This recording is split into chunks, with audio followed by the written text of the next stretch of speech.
vrai que vous êtes une communicatrice exceptionnelle. Ah, c'est le chandail rouge qui m'a mis sur la mauvaise piste. Votre intérêt pour la recherche, ça remonte à il y a longtemps. Vous aviez 17 ans et il s'est passé quelque chose dans votre vie qui vous a mis sur une voie, puis vous êtes parti comme une flèche ensuite. Oui, puis pour la personne qui était ici pour le cégep, c'est M. Ducharme, mon professeur de cégep. J'étudiais en psycho parce que je ne savais pas trop quoi faire d'autre et il fallait faire une expérience. Je n'avais aucune idée quoi faire, donc je suis allée le voir et il a pris le temps. Ça, je pense que c'est ça qui est important, de me demander ce que j'aimais. J'ai dit la bio et la psycho. Et il m'a donné un article de Sperry et Gazzaniga qui venaient de gagner le prix Nobel pour leurs études sur le split brain. Ben oui. Et j'ai lu ça et j'ai ressemblé à Obélix qui tombe dans la potion magique. J'ai trouvé ça fabuleux. Alors, je suis allée voir l'orienteur, j'ai donné l'article à lire, j'ai dit « lis ça ». C'est vrai? Puis dis-moi ce qu'il faut que je fasse. Est-ce que vous êtes vraiment surpris? C'est vrai? Puis là, il me l'a dit, je l'ai faite, c'est tout. Et ça vous a mené jusqu'ici. Oui. Vous avez vécu un moment eureka, Sonia Lupien, en faisant une recension des écrits. Ça, c'est vraiment pas banal, mais ça a été très important dans votre carrière aussi. Oui, je vous raconte vite. Nature m'avait demandé de faire une revue littéraire de 5000 mots. J'ai dit, 5000 mots, on va faire ça, c'est facile, 5000 mots, sur les effets du stress de la prénatale jusqu'au vieillissement, et en résumant toutes les données chez l'animal et l'humain.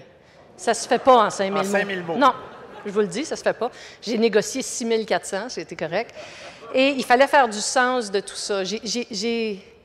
Les chercheurs le savent, quand la tête est ailleurs, c'est-à-dire tu es dans un état second ou essayer de comprendre quelque chose, et finalement, ce fameux moment eureka où plusieurs pièces du puzzle se sont placées.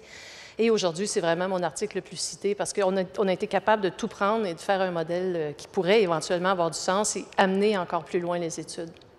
Si vous aviez une somme infinie d'argent à dépenser en recherche, ce que vous avez dit, on se tourne toujours vers Rémi, vous avez dit que vous aimeriez étudier le stress à travers le monde. Oui. Parce que le stress ne se présente pas de la même manière et on n'est pas tous égaux à travers le stress. Oui, non, mais puis je niaise pas. Si on veut comprendre le stress, il va falloir faire le tour du monde avec le stress parce qu'on appelle ça des préconceptions de stress.